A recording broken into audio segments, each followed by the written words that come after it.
Bien, bonjour et bienvenue dans cette vidéo où je vais vous expliquer, vous montrer quelques déformations que peuvent subir les roches, notamment en chaîne de montagne. Donc par exemple devant vous, vous avez un bel affleurement qu'on peut trouver dans le Jura, un terrain qui est très accidenté géologiquement, et toutes ces déformations que vous êtes devant vous vous montrent un peu l'étendue des contraintes, l'amplitude des contraintes qui doivent être appliquées sur ce matériau qui est quand même assez rigide, que sont les roches. Alors, si on part du commencement, on regarde, on prend comme exemple les falaises d'Étretat. Ce sont des roches et un affleurement de nature sédimentaire. Donc on a des bandes blanches, des strates blanches de calcaire alternées avec des strates plus grises de silex. Donc ces roches se forment par sédimentation, les unes sur les autres de façon superposée, et forment ces strates de forme horizontale, qui sont ici considérées comme non déformées. Donc, en comparant ces falaises avec un deuxième affleurement qui est à peu près la même nature, de nature sédimentaire plutôt calcaire, et à peu près de même âge, mais cette fois qui se trouve dans les Alpes, on peut reconnaître une stratification, mais cette fois cette stratification n'est pas horizontale, elle va être totalement déformée. Donc la question c'est de savoir comment on passe de cette situation comme à Étretat à cette situation comme dans les Alpes. Donc on va étudier ça à travers différents exemples et schémas plutôt théoriques et relier chaque type de déformation à son contexte géodynamique.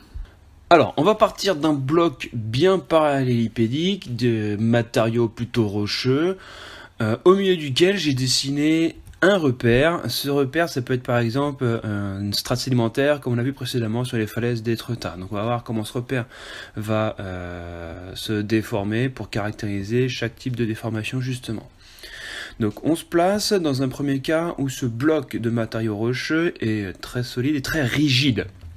Donc il va résister, il va beaucoup résister à différentes contraintes qui vont s'appliquer dessus. Donc les contraintes vont s'accumuler encore et encore, de l'énergie va s'accumuler dans ce bloc, et à un moment donné, ce bloc très rigide ne va plus pouvoir résister, va libérer toute cette énergie très violemment d'un seul coup, en se fracturant, en formant une faille, notamment au cours de séismes. Donc on passe d'un bloc uni à deux blocs distincts séparés par une fracture qu'on appelle aussi une faille. Donc en fonction du sens dans lequel la contrainte s'applique sur ce bloc, la faille va jouer différemment. C'est-à-dire que les blocs vont se déplacer différemment l'un par rapport à l'autre. Donc ici on se trouve dans une situation où la déformation va être cassante. Maintenant, on continue notre exemple et on regarde dans le cas où des contraintes qui s'appliquent sur notre roche sont orientées horizontalement vers l'extérieur. Donc plutôt des contraintes extensives qui vont étirer le matériau.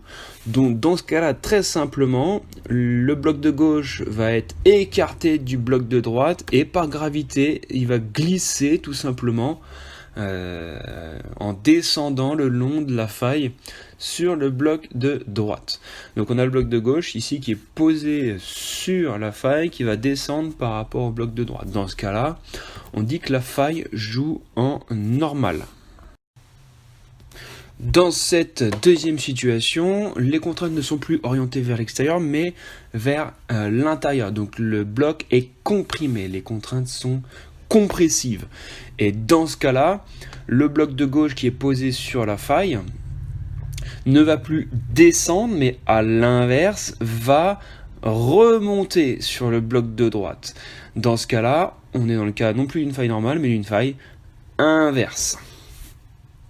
Enfin, troisième exemple, quand les contraintes sont orientées dans deux directions différentes avec des axes différents, les mouvements ne vont plus être verticaux d'un bloc l'un par rapport à l'autre, mais vont être plutôt horizontaux. Donc là, on a un exemple où le bloc de gauche se dirige vers vous, alors que le bloc de droite s'éloigne de vous. On voit que le repère, au milieu, aucun des deux repères ne s'est écarté en hauteur. L'un n'est pas passé au-dessus de l'autre, ils sont restés à la même hauteur. Dans ce cas-là, on est sur une faille dite transformante avec des contraintes de décrochement.